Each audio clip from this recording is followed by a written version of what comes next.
Hello বন্ধুরা, হর্ষিত bike রিপেয়ারে আপনাদের সবাইকে স্বাগত। চলে আসছে একটা নতুন ভিডিও নিয়ে। তো ভিডিওটা হচ্ছে এই যে দেখতে পাচ্ছেন আপনারা এসটি সাইন BS6 125-এর এই যে ফুয়েল পাম্প আছে, এটা খোলা আছে আপনারা দেখতে পাচ্ছেন। তো কিসের জন্য খুলেছি সেটাই আপনাদের বলবো। তো এই যে টোটাল খোলা, তো এই যে ফুয়েল পাম্পের যে ফিল্টারটা আছে এই ফিল্টারটা চেঞ্জ করব। তো কীভাবে চেঞ্জ করব সেটাই আপনাদের দেখাবো আজকে। তো আপনারা দেখতে থাকুন কীভাবে চেঞ্জ করছি। তো প্রথমে আমরা খুলে নিয়েছি, আর আমাদের এই যে নতুন ফুয়েল পাম্প হন্ডার অরিজিনাল 306 টাকা প্রিন্ট আছে, তো এটাই আমরা লাগাবো। তো এর সাথে একটা রাবার আছে, একটা রিং আছে, একটা লক আছে, তো সব কিছুই আছে। তো এটা টোটালি এটা আমরা ফেলে দেবো, দিয়ে আমরা নতুন সেটিং লাগাবো। তো চলুন আমরা দেখতে থাকুন। তো প্রথমে আমরা ফিল্টারটা খুলে নেবো ভালোভাবে। তো বন্ধুরা আমরা ফিল্টারটা কেটে নিয়েছি, নেওয়ার পরে এই যে দেখতে পাচ্ছেন রিং আছে, ও রিং। তো এই যে এখানে ঢুকিয়ে দেবো, দেওয়ার পরে এই যে লম্বা মতন বেরিয়ে আছে এটা, আর এই যে এখানে দেখতে পাচ্ছেন এর মধ্যে একটা ছিদ্র আছে ছোট, ওই ছিদ্রে এটা পুরো জায়গায় বরাবর মিক্সড হবে। ঠিক এইভাবে এই যে ওইখানটায় ঢুকবে, ঢুকে এইভাবে চেপে বসিয়ে দেবো আমরা। তো দেখতে পাচ্ছেন চেপে বসে গেছে। তো তারপরে আমরা যে বাইরের যে কভারটা আছে সেটাই লাগাবো। তো এই যে লক এবং লগের সাইডে বড় রাবারের যে ওয়াশারটা আছে, রিংটা, রাবারের রিংটা, সেটা লাগিয়ে দেবো। দিয়ে এই যে লক আছে, লকটা করব। তো লকটা আমরা প্রথমে মাপে ঠিকঠাক ভজিয়ে দেখে নেবো ঠিকঠাক ভজছে নাকি। তো এইভাবে নিয়ে হালকা করে আমরা এইভাবে হাতের প্রেসার দিয়ে চাপ দেবো, দিলে আমাদের লক হয়ে যাবে। তো দেখতে পাচ্ছেন সুন্দরভাবে লক হয়ে গেছে আমাদের। তো লক হয়ে যাওয়ার পরে উপরে যে কাভারটা আছে সেই কাভারটা লাগাবো। তো এই যে এই বড় ফাঁকাটা আছে, এখান দিয়ে ফুয়েল পাইপের এটা বেরোবে, আর এই যে ঠিক এইভাবে ধরে এইভাবে লক করে দেবো।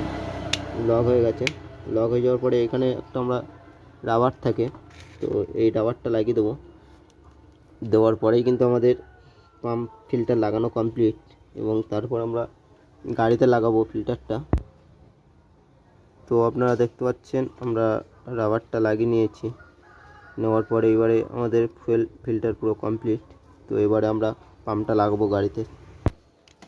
এই যে আমরা এই যে পাম্পের এই যে লকটা আছে, এই লকটা এই যে ছিদ্র দেখতে পাচ্ছেন এখানটায় ঢুকবে। ঢোকার পরে আমরা পাতি দিয়ে ভালোভাবে লক করব। তো চলুন ঢুকে নিই। ঠিক এইভাবেই ঢুকবে আমাদের ওই যে লকটা আছে ফুটো, ঠিক এইভাবে চেপে ঢুকিয়ে দেবো। তো দেখতে পাচ্ছেন ঢুকে গেছে।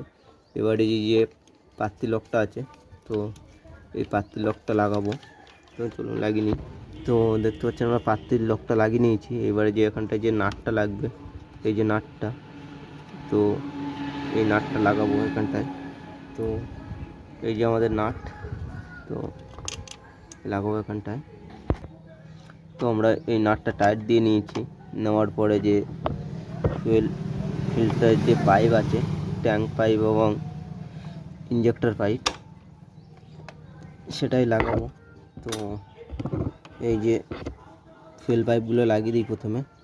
তো একটা লাগিয়ে দিলাম, আর একটা লাগিয়ে দিলাম। দেওয়ার পরে এই যে লক আছে, লকগুলো আমরা করে দেবো সুন্দরভাবে।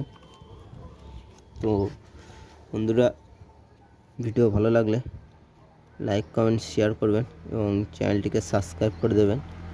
এরকম নতুন নতুন ভিডিও পেতে হর্ষিত বাইক রিপেয়ারে নতুন নতুন ভিডিও পেয়ে যাবে। তো এই যে ফুয়েল ফিল্টার লাগিয়ে দিলাম, এবং এই যে ইঞ্জেক্টর যে পাম্প আছে, তো পাম্পের ইলেকট্রিক লাইন, তো এটাও লাগিয়ে দেবো। দেওয়ার পরে আমাদের এই যে জ্যাকটা আছে ম্যাগনেটের, তো এটাও লাগিয়ে দেবো। দেওয়ার পরে আমাদের মোটামুটি সব লাগানো কমপ্লিট হয়ে যাবে। হয়ে যাওয়ার পরে আমরা যে ট্যাঙ্ক আছে, ট্যাঙ্কে পেট্রোল ঢেলে গাড়িটা স্টার্ট করব। তো আজকের ভিডিও এই পর্যন্তই। দেখা হবে আরও একটা নতুন ভিডিও নিয়ে। ততক্ষণের জন্য টাটা, বাই বাই।